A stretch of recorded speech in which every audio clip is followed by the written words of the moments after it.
ॐ संसारार्णवघोरे जः कर्णधार स्वरूपकः नमस्तस्तु रामकृष्णाय तस्मै श्रीगुरवे नमः। लज्जापटावृते नित्यं शारदे ज्ञानदायिके पापेभ्यो न सदा रक्ष कृपामयि नमस्तुते। ॐ नमः श्री यतिराजाय विवेकानंद सूरये सच्चित् सुखो स्वरूपाय स्वामिने तापहारिणे। স্বামীজি ম্যাড্রাস থেকে 15ই ফেব্রুয়ারি 1897 খ্রিস্টাব্দে ম্যাড্রাস থেকে জাহাজে উঠেছিলেন এই ওনার মাতৃভূমিতে আসার জন্য, কলকাতায় ফেরার জন্য। সঙ্গে ছিলেন স্বামীজি, স্বামী নিরঞ্জনানন্দ, স্বামী শিবানন্দ, মিস্টার মিসেস সেভিয়ার আর ব্রহ্মবাদীন পত্রিকার সম্পাদক, প্রবুদ্ধ ভারত পত্রিকার সম্পাদক আর মাদ্রাজের 5 জন স্বামীজির ফলোয়ার। এই কজন মিলে জাহাজে উঠেছিলেন। জাহাজে ওঠার সময় মিসেস সেভিয়ার স্বামীজিকে একটা প্রশ্ন করেছিলেন যে, স্বামীজি এটা কি মানে গুডস শিপ না প্যাসেঞ্জার শিপ? স্বামীজি বলেছিলেন, না, এটা প্যাসেঞ্জার শিপ। তখন হাসতে হাসতে স্বামীজি বলেছিলেন, না, এই যে এত নারকেল ডাব তুলে দিচ্ছে এর জন্যে তুমি বলছো? কিন্তু না, ডাক্তার আমাকে ডাবের জল খেতে বলেছে, তো ওই জন্যে ওরা আমাকে ভালোবেসে সবাই ডাব দিয়েছে। অতগুলো ডাব আমার প্রয়োজন লাগবে না, ও ডাব আমি প্রত্যেককে দিয়ে দেবো, সেই জন্যে এত ডাব জাহাজে তুলেছে। জাহাজ ম্যাড্রাস থেকে ছেড়ে দিল। আস্তে আস্তে জাহাজ চলছে, চলে বঙ্গোপসাগরে দিয়ে আস্তে আস্তে জাহাজ গঙ্গা নদীর মোহনায় প্রবেশ করছে। ওই জাহাজে কিছু আমেরিকান মিশনারি ছিল। তারা দেখলেন যে 3 জন বিদেশি, তারা নিজের ধর্ম ছেড়ে হিন্দু ধর্ম গ্রহণ করেছিলেন। দেখে তাদের মনে খুব কষ্ট হয়েছিল। তারা যিশুর কাছে প্রার্থনা করেছিলেন যাতে তাদের আবার সুমতি দিয়ে তারা আবার নিজের ধর্মে ফিরে আসেন। এরা হচ্ছেন, এই 3 জন বিদেশি হচ্ছেন মিস্টার মিসেস সেভিয়ার আর মিস্টার গুডউইন। গুডউইনের নামটা আমি জাহাজে, উনিও স্বামীজির সঙ্গে ছিলেন, আমি বলতে ভুলে গেছিলাম। মিস্টার গুডউইনও স্বামীজির সঙ্গে ছিলেন সহযাত্রী হিসেবে। তিনি না থাকলে স্বামীজির যে এত বক্তৃতা দিয়েছিলেন, সেই বক্তৃতার আমরা পেতাম না। তা সেই আমেরিকান ধর্মযাজকদের সঙ্গে স্বামীজির আলোচনা হয়েছিল। স্বামী শিবানন্দ মহারাজ বলছেন, জাহাজের ডেকে যখন আলোচনা হয়েছিল, সেই আলোচনার ক্ষেত্র আস্তে আস্তে বক্তৃতা মঞ্চে পরিণত হয়ে গেছিল। কেন সবাই এসে স্বামীজির বক্তৃতা আলোচনা এক মনে শুনছিলেন। এই ঘটনাটা শুধু এখানেই ঘটেনি, এই ঘটনা স্বামীজির বিদেশেও ঘটেছে। স্বামীজি যখন কিছু বিষয় আলোচনা করেন বা কিছু বিষয়ে বক্তৃতা দেন, ওগুলি এত মনোগ্রাহী হয় যে সবাই আকৃষ্ট হয়ে সেইখানে দাঁড়িয়ে পড়ে। ফলে সেটা একটা বক্তৃতার স্থল হয়ে দাঁড়ায়। জাহাজ আস্তে আস্তে এইবার বঙ্গোপসাগর ছেড়ে গঙ্গা নদীর মোহনায় প্রবেশ করল। গঙ্গা নদীর মোহনায় প্রবেশ করতে স্বামীজির মন খুব উৎফুল্ল হয়ে গেল, কেন বহু বছর বাদে স্বামীজি আবার মাতৃভূমিতে ফিরছেন। স্বামীজি তার জাহাজ বজবজে থামল। স্বামীজি বজবজে নেমে গেলেন। সেখানে বজবজে নেমে গেলেন। বজবজে সেখানে সেই রাতটা স্বামীজি ট্রেনের যে ওয়েটিং রুম থাকে সেখানে কাটিয়ে পরের দিন সকালে রেলওয়ে কোম্পানি স্বামীজির জন্য একটা নিজস্ব ট্রেন ছেড়েছিলেন। সেই ট্রেনে করে স্বামীজি 19 তারিখ ফেব্রুয়ারি সকালে উঠেছিলেন ট্রেনে। সেই ট্রেন এসে যখন বজবজ থেকে শিয়ালদায় পৌঁছলো, সেখানে যখন ট্রেনটা শিয়ালদা স্টেশনে পৌঁছচ্ছে, স্টেশনে ঢোকার আগে যেমন ইঞ্জিন একবার করে সিটি দেয়, সেই রকম যেই শিয়ালদায় ঢোকার আগে ইঞ্জিন একবার করে সিটি দিয়েছিল, স্বামীজির কিন্তু তখন শুনলেন একটাই ধ্বনি, জয় পরমহংস শ্রীরামকৃষ্ণের জয়, আর জয় স্বামীজি মহারাজ কি জয়। স্বামীজি এই শব্দ শুনিতে পাচ্ছেন। সেদিন শিয়ালদায় আনুমানিক 20,000 লোক এসেছিলেন। কেন শিয়ালদায় অত লোক এসেছিল কেন? স্বামীজির খ্যাতি তখন প্রত্যেকটা খবরের কাগজে, ভারতের খবরের কাগজে সমস্ত বেরোতো, এবং সেই খবরের কাগজ থেকে তখনকার দিনের শিক্ষিত লোকেরা স্বামীজির সব ঘটনা মোটামুটি জানতে পেরেছিলেন। সেই চিকাগো ধর্ম মহাসম্মেলনে হিন্দু ধর্মের যে ধ্বজা উড়িয়েছিলেন তার কথা, স্বামীজি যেখানে যেখানে ভাষণ দিয়েছিলেন তার কথা, ইউরোপে গিয়েছিলেন, ইউরোপেও হিন্দু ধর্মের যে ধ্বজা উড়িয়েছিলেন তার কথা, প্রত্যেকটা কথা তারা জানতে পারতেন। সেই জন্যে তার অত লোকের সমাগম হয়েছিল। স্বামীজি ট্রেন এসে দাঁড়ালো শিয়ালদা স্টেশনে। স্বামীজি ট্রেনের দরজা খুলে হাত জোড় করে তাদের সম্ভাষণ জানালেন। জানানোর সঙ্গে সঙ্গে আবার সেই আওয়াজ, অত লোকের কণ্ঠে, জয় স্বামীজি কি জয়। স্বামীজি শুনে মোহিত হয়ে গেলেন। অভ্যর্থনা সমিতির যে সম্পাদক, তিনি কাছে আসতে পারছেন না। অনেক কষ্ট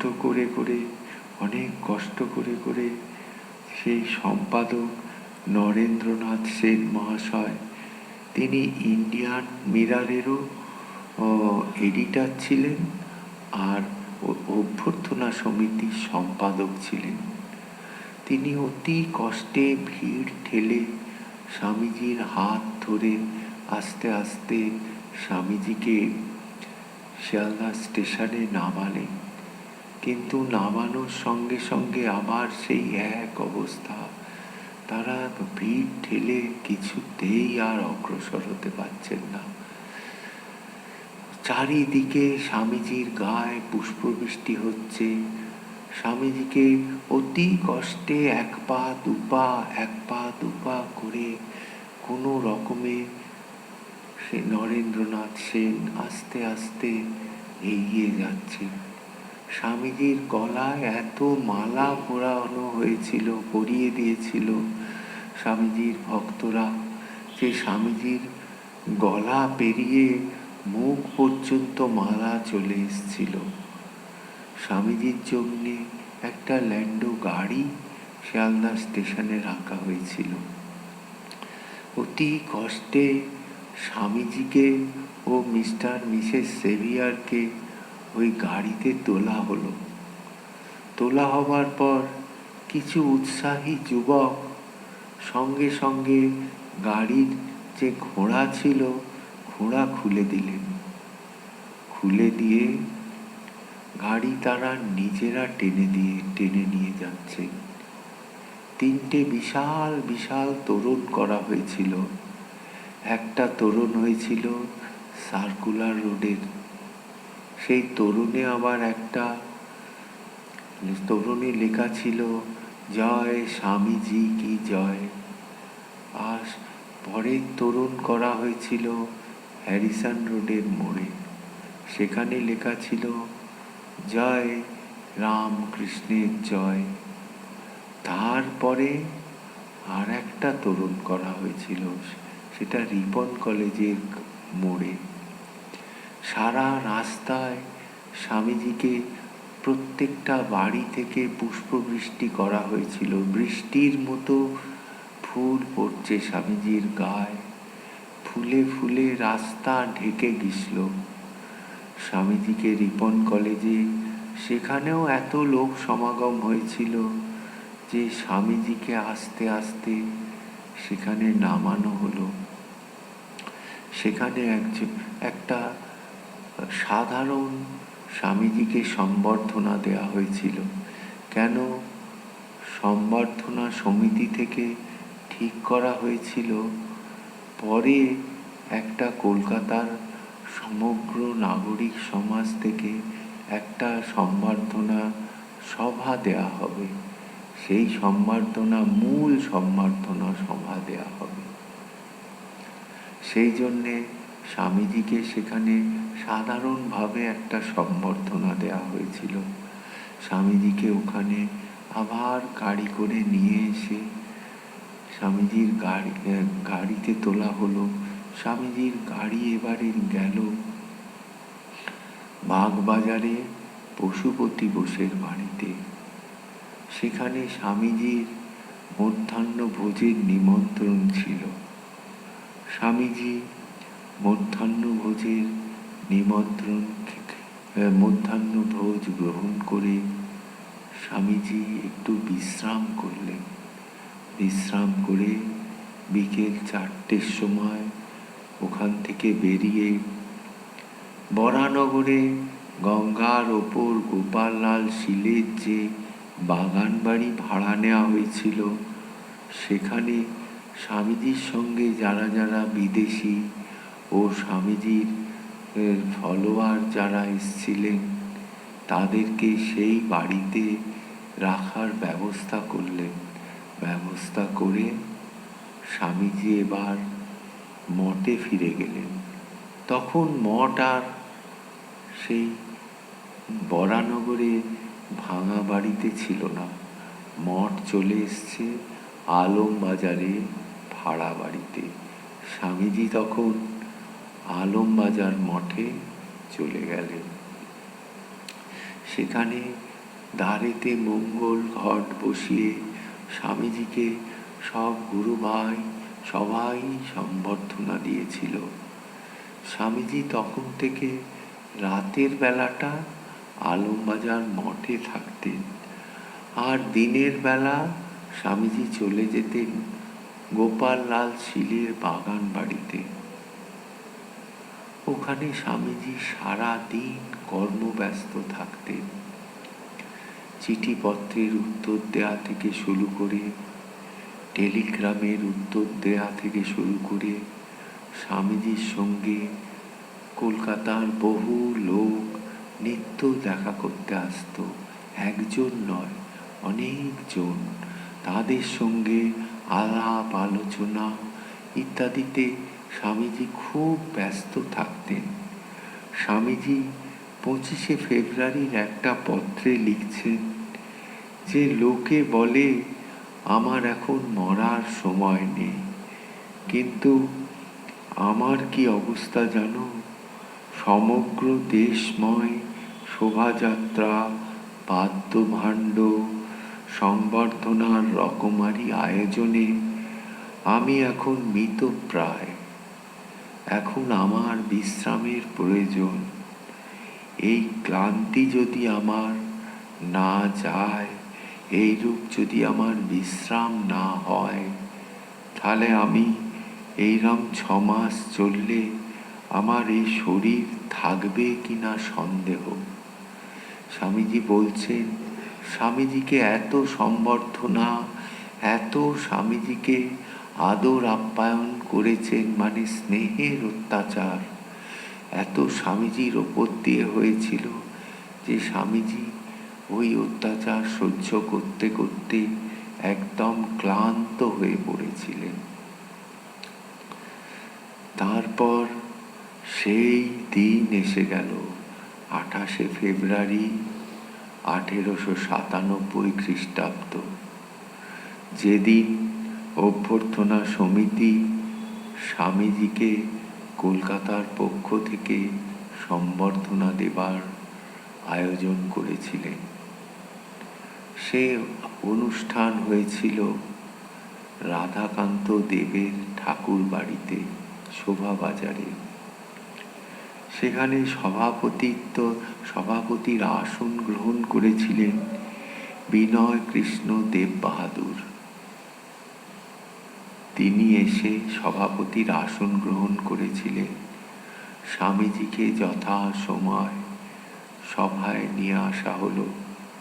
স্বামীজি আসন গ্রহণ করলেন।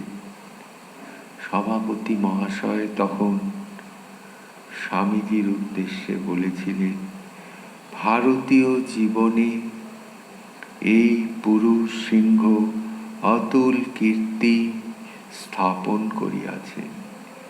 লক্ষের মধ্যে কচ্ছিৎ 1-8 মহাপুরুষ এইরূপ দেখিতে পাওয়া যায়। তারপর স্বামীজির জন্যে যে অভিনন্দন পত্র লেখা হয়েছিল, উনি সেটা পাঠ করেছিলেন। পাঠের শেষে উহা একটি রৌপ্য পাত্রের মধ্যে রেখে স্বামীজির হাতে তুলে দিয়েছিলেন। স্বামীজি ওই অভিনন্দনের উত্তর দিতে গিয়ে বলেছিলেন, এই স্বামীজিকে বক্তৃতা দিয়েছিলেন, তার বক্তৃতায় উচ্চারণ, বাচন ভঙ্গি, মাধুর্য, ভাবগাম্ভীর্য, স্বদেশপ্রেম ইত্যাদি বিষয়ের উপর এমন একত্রে সমাবেশ হয়েছিল যে সমগ্র ভাষণটি অতুলনীয় বললেও কম হয়ে যায়। স্বামীজি ভাষণের শেষে বলেছিলেন, আমি যদি কায় মনোবাক্যে কোনো সৎ কাজ করে থাকি,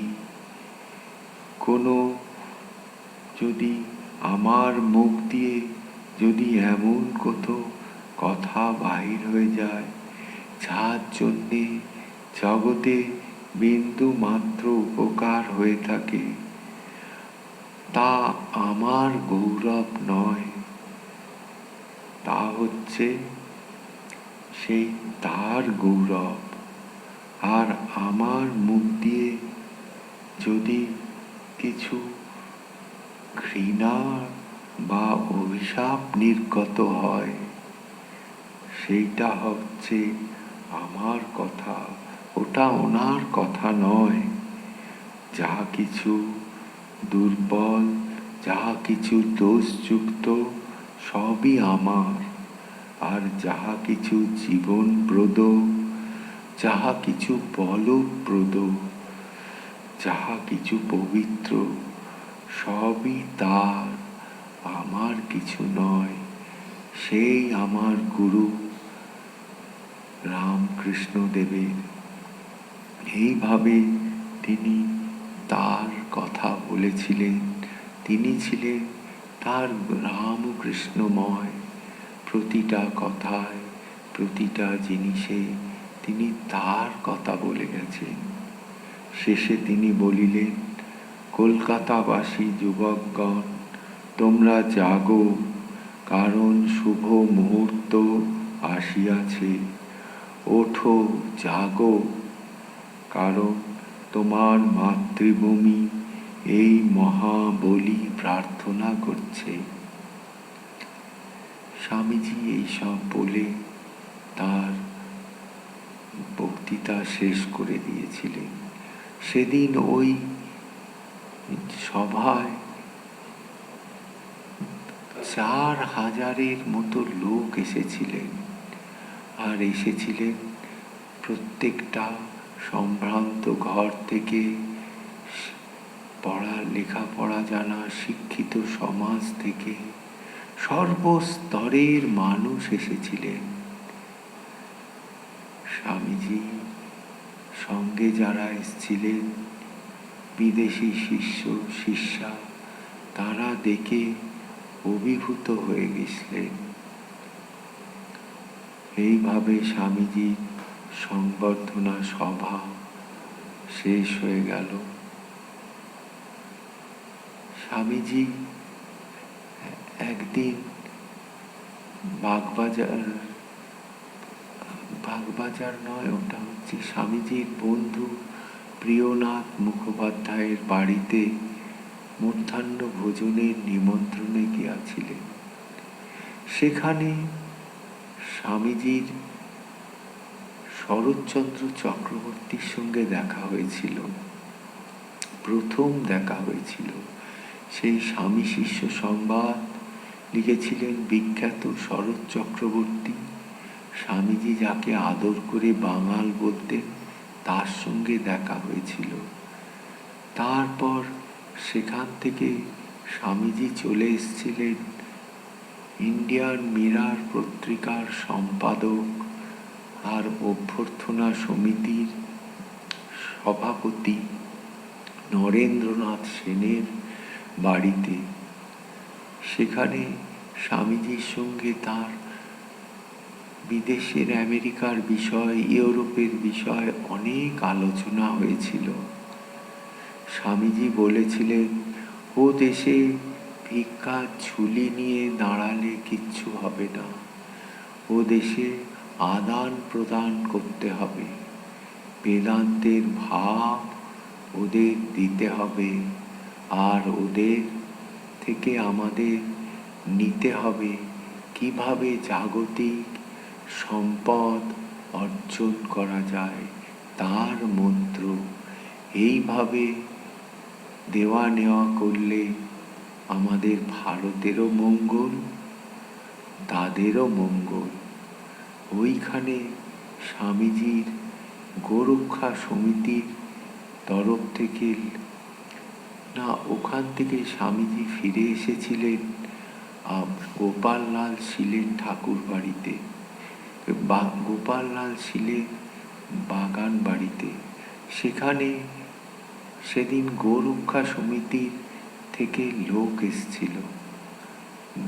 তারা এসেছিলেন দেখতে, তাদের অনেকটা সন্ন্যাসীদের মতো, মাথায় গেরুয়া পাগড়ি করা এইরকম। স্বামীজির কাছে তারা আবেদন নিয়ে এসেছিলেন যে তারা গো মাতার সেবা করে। স্বামীজিকে গো মাতার একখানি চিত্র দিয়েছিলেন। স্বামীজি সযত্নে তার সেবককে দিয়েছিলেন সেটি রক্ষণ করার জন্য। তারা স্বামীজিকে আবেদন জানিয়েছিল, স্বামীজি, আমরা কিছু পিঁজরা পোল খুলতে আপনার জন্য সাহায্য করতে এসেছি। কেন গোমাতাদের কসাইখানায় নিয়ে চলে যাচ্ছে এবং কসাইরা কেটে ফেলছে। তা স্বামীজি সব কিছু শুনছেন, শুনে বলছেন যে মধ্যপ্রদেশে দুর্ভিক্ষ হয়েছে, সরকার থেকে বলেছে 9 লক্ষ লোক দুর্ভিক্ষে মারা গেছে, আপনারা ওদের জন্যে কিছু করুন, করলে সমাজের মঙ্গল হবে। ওনারা বলছেন আমাদের সোসাইটি ওই সব কাজের জন্যে তো আসে না, আমাদের সোসাইটি ওই সব কাজের জন্যে অর্থ ব্যয় করে না, আমাদের সোসাইটি শুধু গো রক্ষা করার জন্যেই আমাদের এই যে সমিতি করা হয়েছে, শুধু এই কাজেই অর্থ ব্যয় করে। স্বামীজি বলছেন, ওনারা তখন এই দুর্ভিক্ষের কথা শুনে স্বামীজিকে বলছেন যে মানুষের যেমন কর্মফল, সেই রকম কর্মফলেই মানুষ এই যা সাজা পায়, এই জন্যেই মানুষ দুর্ভিক্ষের কবলে পড়েছে এবং মানুষের এই দুর্দশায় প্রাণ চলে গেছে। স্বামীজি শুনে খুব মনে কষ্ট পেয়ে স্বামীজি খুব রাগান্বিত হয়েছিলেন, কিন্তু বাইরে প্রকাশ করেননি। স্বামীজি বললেন যে দেখুন, আপনি বলছেন তাদের কর্মফলে এই কথা হয়েছে, আমি মেনে নিচ্ছি, কিন্তু আমিও বলছি গোমাতারও কর্মফল যেমন, তাদের কর্মফলে কসাইখানায় চলে যেতে হচ্ছে, কসাইখানায় গিয়ে তাদের কেটে ফেলছে। আগে মানুষের সেবা করতে হবে, মানুষ সবার বড় আমার কাছে, আর আমি তো সন্ন্যাসী মানুষ, আমার কাছে তো অর্থ নাই, যদি আমি অর্থ সংগ্রহ করতে পারি, আগে মানুষের অন্নদান, বস্ত্রদান, শিক্ষাদান করব, তারপর আমার যদি অর্থ উদ্বৃত্ত হয়, কিছু বাঁচে, তখনই আমি আপনাদের সমিতিকে কিছু দান করব। এই বলে সেদিন স্বামীজি ওনাদের বিদায় দিয়েছিলেন। আজকে এই পর্যন্ত। একটা কথা আপনাদের মনে করে দিতে চাই, আমাদের এই যে একটা ইউটিউব চ্যানেল রামকৃষ্ণ বেদান্ত মঠের কর্তৃপক্ষ থেকে খোলা হয়েছে, আপনারা মনে করে ওই চ্যানেলটায় সাবস্ক্রাইব করে দেবেন, ঠিক আছে? শ্রীরামকৃষ্ণ অর্পণ।